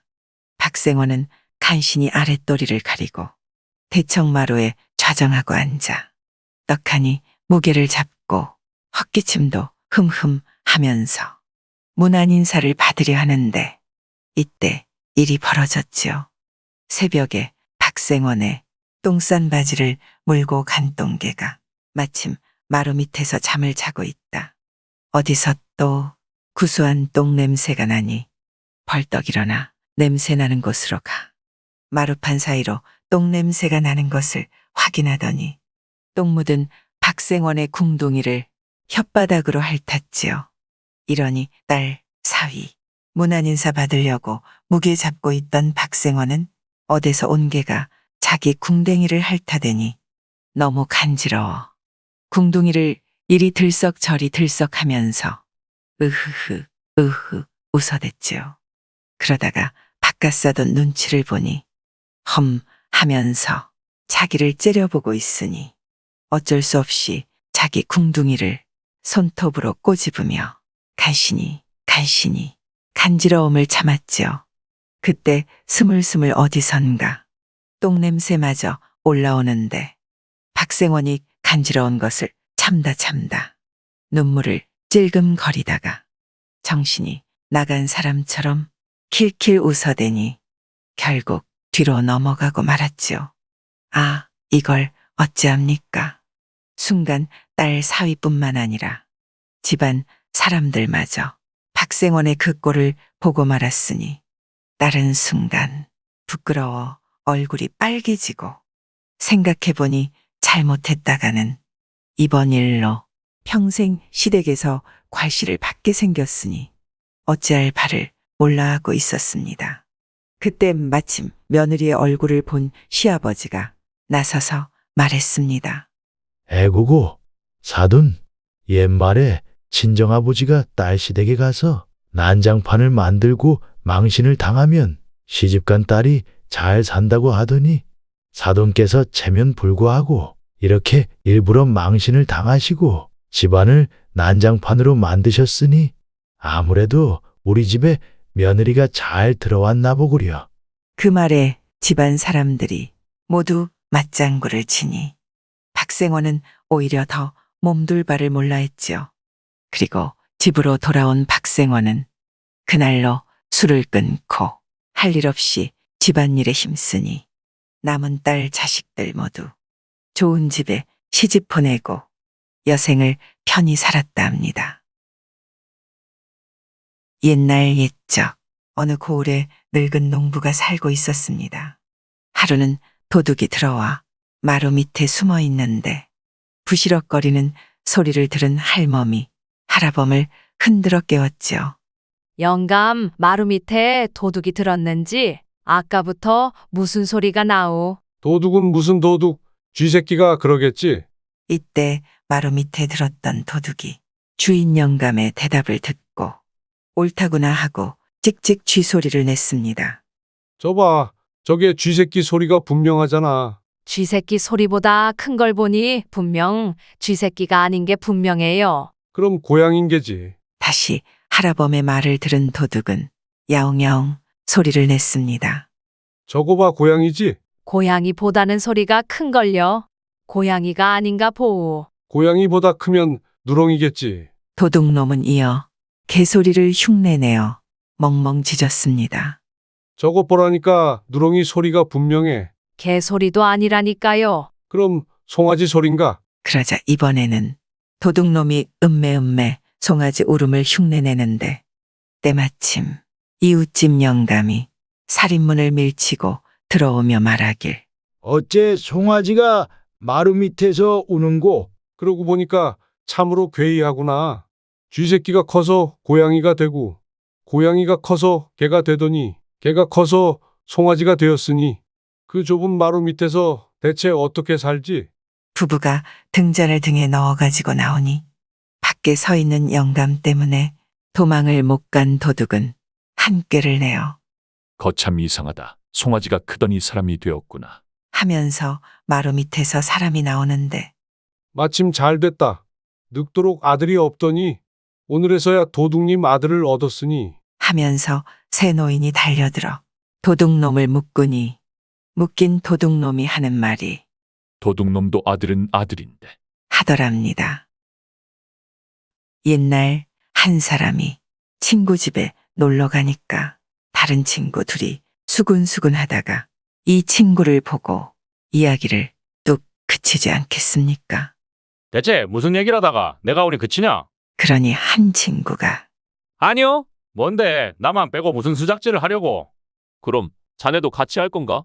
뭘 말인가? 둘은 가만히 한 친구의 눈치를 보다 간신히 이야기를 꺼냈습니다. 우리가 저 건너 부잣집에 들어가서 그 집 딸 혼숙감을 훔치기로 했는데 같이 가세. 뭐라고? 임마들아, 너희들 그러다 죄받아. 안 되겠네. 일단 이야기를 들었으니 무조건 자네도 같이 해야 하네. 아니 내가 왜? 우리는 하기로 했는데 내가 안 하면 우리를 고자질할 것 아니냐? 한 친구가 이야기를 듣고 어이없어 하는데 다른 두 친구가 이 친구를 협박하니 하는 수 없이 대답했지요. 야, 알았다. 그날 밤에 세 친구는 부잣집에 가서 혼숙감을 도둑질을 해다 그걸 먼 읍내에 가서 팔았는데 생각보다 돈이 꽤 많이 생겼습니다. 그래, 세 친구가 서로 상의한 결과 돼지를 한 마리씩 사다 기르기로 했지요. 그렇게 셋이 돼지를 사다가 기르는데 하루는 맨 나중에 억지로 끌려 들어가 도둑질한 친구의 돼지가 죽었습니다. 야, 우리 돼지 죽었다. 아마 죄받느라고 그런가 보다. 그 말에 두 친구가 웃으며 말했습니다. 야, 웃기지 좀 말아라. 우리 돼지는 잘만 큰다. 그래, 자네가 잘못 키워 죽은 거지. 어디서? 그런데 그 두 놈은 돼지를 잘 키워서 새끼를 낳고 하더니 나중에는 소를 하나씩 장만하였지요. 그런데 그중 한 놈의 소가 또 갑자기 죽었습니다. 야, 우리 소 죽었다. 아마 죄 받느라고 그런가 보다. 웃기지 마. 도둑질은 내가 먼저 하자고 했는데도 우리 소는 잘만 큰다. 그래, 그놈은 소를 길러 땅을 사고 잘 살게 되었는데 돼지와 소가 죽은 두 친구는 속으로 생각했습니다. 세상에 나쁜 짓 하면 죄받는다고 하더니 새빨간 거짓말이구나. 그러게, 도둑질 하자고 선동한 놈은 잘 살고 그냥 따라서 한 놈은 소가 죽고 억지로 따라 한 놈은 돼지가 죽으니 정말 웃기는 세상이다. 그런데 이 땅을 사고 잘 사는 놈은 또 큰 집을 사네, 첩을 얻네, 종을 두네. 그냥 그 동네에서 제일 가는 부자가 되고 또 외아들이 있는데 공부를 어찌나 잘하는지 하루는 땅과 집을 전부 팔아 한양으로 가더니 그 아들이 어느 고을의 원이 되었지요. 그래, 다른 두 놈이 모여서 말했습니다. 야, 이 세상은 죄를 많이 져야만 잘 되는가 보다. 그러게. 그런데 하루는 그 외아들이 죽었다고 울고불고 야단이 났습니다. 그제서야 두 친구가 생각했지요. 역시 죄는 죄대로 가는구나. 너는 죄가 제일 적으니 돼지를 죽이고 나는 소를 죽이고 그놈은 죄가 제일 무거우니까 그 외아들을 죽였구나. 구독과 좋아요와 함께 오늘도 좋은 날 되세요.